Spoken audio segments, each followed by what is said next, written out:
Hello students, in the last class we have studied one of the example for subphylum Urochorida, which is Ascidia, and in the previous class you have studied the morphology of Ascidia, where it lives, how it structurally appears. All this stuff you have studied in the previous video. In this class you are going to study about the larval stage of Ascidia. Okay, the larval stage of Ascidia.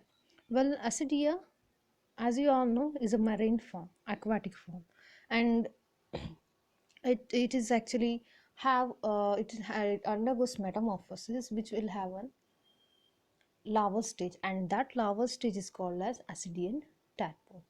Okay, Ascidian tadpole is nothing but a larval stage of Ascidia, which is a marine form. As you can see in this picture, so this is a larval stage of Ascidia, which is nothing but Ascidian tadpole, and this is adult stage.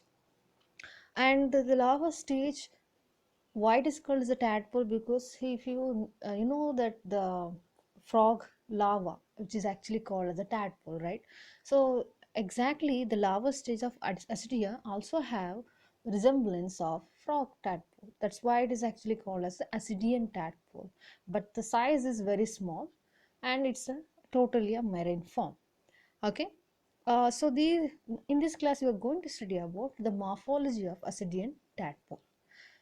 So the tadpole of Ascidia, that is Ascidian tadpole, is a very active motile form which lives in the marine water, and it will transform, that means it will undergo metamorphosis and it will becomes non-motile sedimentary form. Okay, which is very unique to the phylum Urochordata. Okay, so let's see the morphology of Ascidian tadpole, and this is one of the picture of larval stage of Ascidia, that is Ascidian tadpole, and this is adult stage of Ascidia. Okay, let's see the structure of Ascidian tadpole. Okay, so a fully grown tadpole larva is highly motile and does not take any food from outside, that is its non-feeding form. Well, as you can see here, usually what happens, say if you take a frog tadpole, they actually eat food, right? That means they eat algae, whatever the food source available in the water. But in case of Urochordate, especially in Ascidian tadpole, even though they are motile and they have a tadpole structure, plus they have mouth structure, still they won't eat any food. Okay, so that's why they are non-feeding forms, and they have very elongated body structure.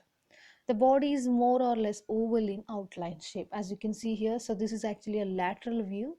If you see from the anterior part, the body is almost oval in shape. Okay, how overall the larva of or tadpole of Ascidia is divided into mainly two parts.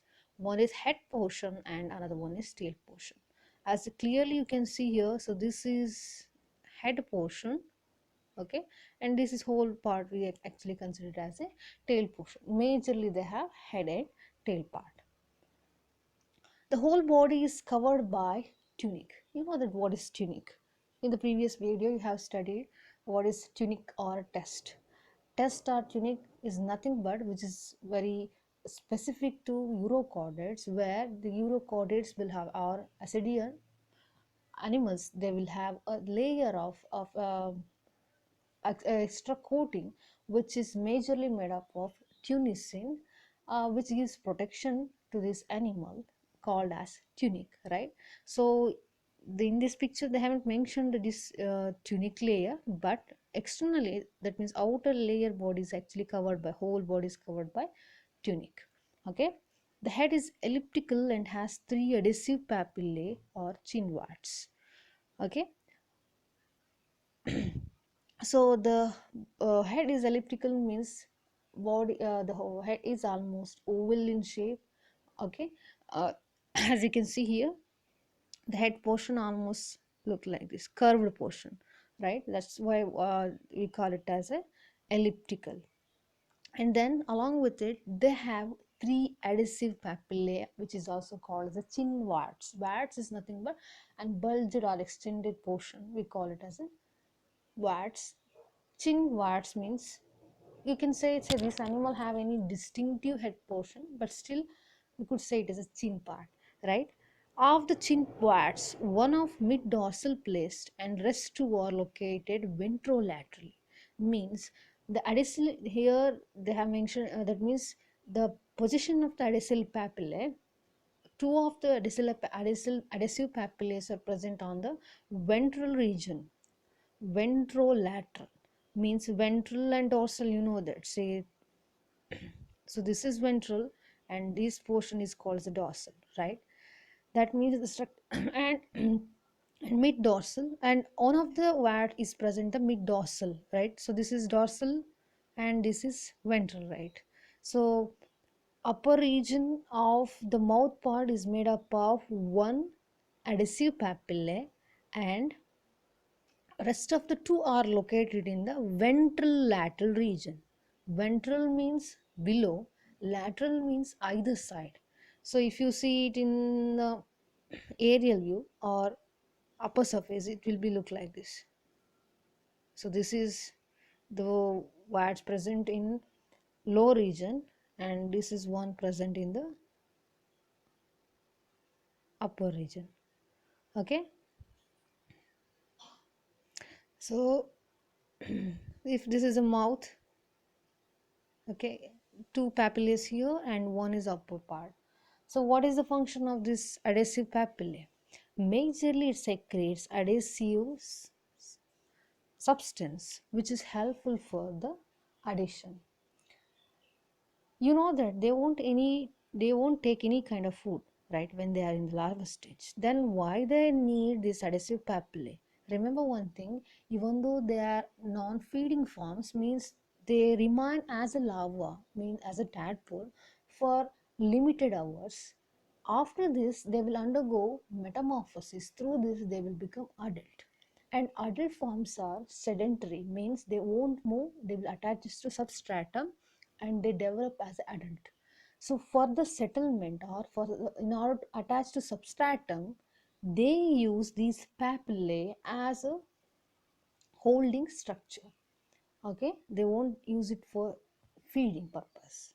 That's why they secrete adhesive substance from it. Okay. Okay, the tail is laterally compressed and pointed terminally. It is provided with the caudal fin. The dorsal and ventral fins are continuous along the tail and are marked with 36 uninucleated striae. Okay, so as you can see, this is the original picture of tadpole, Ascidian tadpole, and as you can see here, their uh, tail is laterally compressed, isn't it? Laterally compressed means on either side they have compressed tail, and they provided with the caudal fin. Caudal fin is nothing but the fin which is present in the tail region. We say it as a caudal fin. As you can see here, so this is actually transparent. Don't confuse it with this part. The whole portion is here is actually tail part. Okay, so it is covered with the caudal fin, the fin which is present in the tail region. We say it as caudal fin. Along with it, they also have dorsal and ventral fin, which are actually continuous. As you can see here, the body is externally covered by fins. You cannot distinguishly say it, so this is actually a caudal fin, ventral fin, but a dorsal fin, but they have fin structure which is helpful for swimming.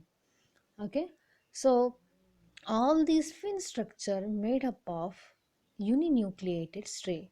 Striae means is nothing but it is regarded as to be the precursor of fin rays in fishes.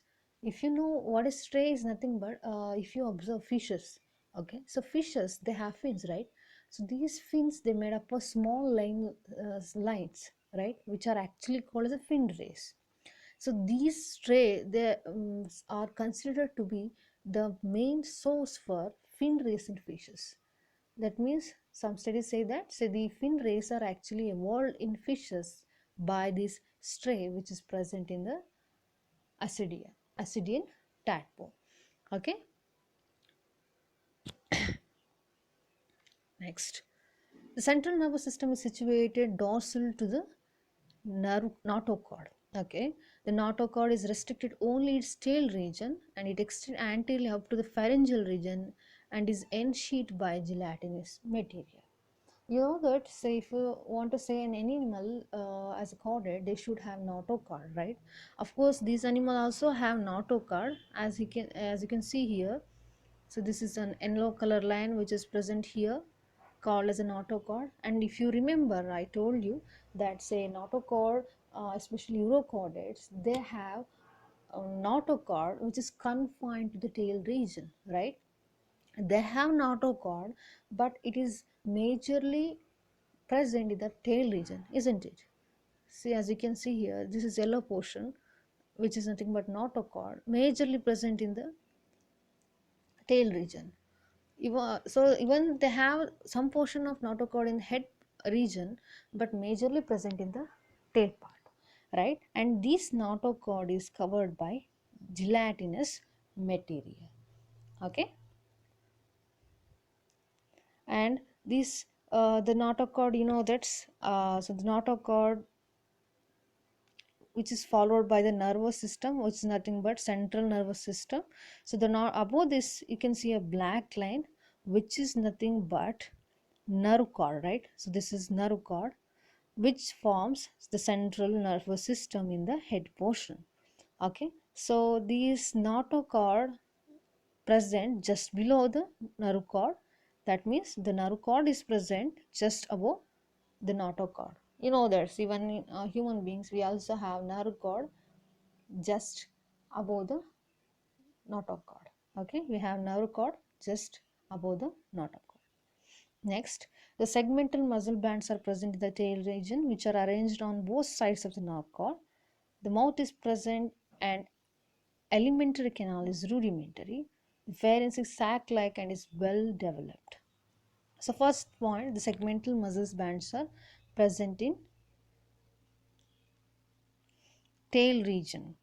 Segmental muscle bands, as you can see here, so this is actually muscle layers. Okay, the continuous muscles layers are called as segmented muscles layers are called muscle bands, majorly present in the tail region. As you can see here, the lines are here. These are the lines which is represents the muscle bands, which are arranged on both sides of the nerve cord, right? So this is a nerve cord. Upper region and lower region have this muscle bands, right? The mouth is present, alimentary canal is rudimentary. So this is, you know, that the portion of mouth is here, right? So don't confuse with the mouth and adhesive papillae. So this is adhesive papillae which is not have any opening. Remember one thing, the mouth is present here in this portion. Okay, so this is part of a mouth through which the water will enters, but they are actually rudimentary. Why? Because you know that they won't take any food when they are in the larval stage. So because of that reason, even though they have mouth, the alimentary canal means the digestive system is rudimentary. So almost you can say that they don't have any major function. And the pharynx sac-like and well developed. As you can see here, the pharynx means, so this is the portion which we actually call as a pharynx with gill slits. They actually have sac-like, which is nothing but bag-like structure, which is well developed. And you know what is the function of pharynx and gill slits? They majorly helps in respiration. Well, in tadpoles, they have mouth, but they have rudimentary digestive system. That means the mouth will intake the water that will reaches to the pharynx, which is nothing but kind of a respiratory system in the acidian tadpole. They will take the water and they utilize the oxygen which are present in the water media, and that water will be releases out through this atriopore. You can see here. Okay, so this is mouth. Through the mouth the water will enters here and it will reaches to the pharynx, which have gill slits, through which the water will separates oxygen from other non needed components, and they will take the oxygen and they release remaining water through atriopore. Okay, so this is how the process of respiration or the pharynx function takes place in acidian tadpole. Okay, so this is all about the morphology of Ascidian tadpole. Well, in the last class, so you have studied the adult stage, and in this class you have studied the larval stage. In the next video, you will go to study about how the metamorphosis will occur in the Ascidia. Okay, so that's all about today's class. Thank you.